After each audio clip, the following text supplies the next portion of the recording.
السلام عليكم ورحمة الله وبركاته.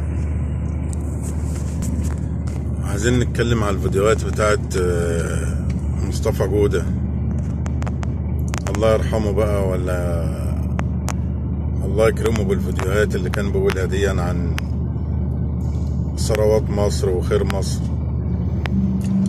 يا سيادة الرئيس، أنا قلت قبل كده مجلس الشعب ده لازم ينحل، لأن مفيش منه فايدة، فلوس ومصاريف على الفاضي.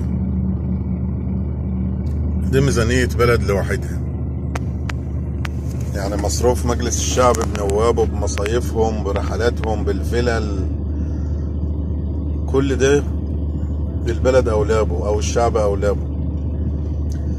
احنا نقول في انجازات حصلت وفي طرق اتعملت وكباري وعشوائيات، بس انت عندك ارض زراعية يا سعادة الوزير التموين او رئيس الوزراء، انت عندك ارض زراعية وعندك مية وعندك بطالة، ليه ما استغلش الناس دي تزرع وتحصد؟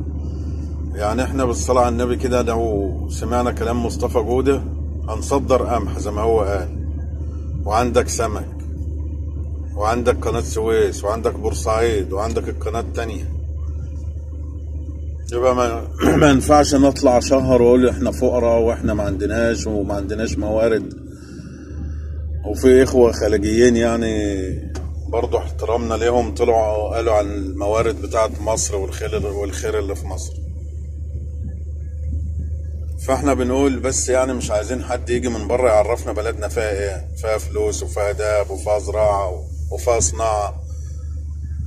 يعني انا اقول فكرة، نعمل مؤتمر للشباب اللي عنده اي فكرة ينهض بالبلد، زراعة صناعة اي حاجة، يجي يتقدم مشكورا.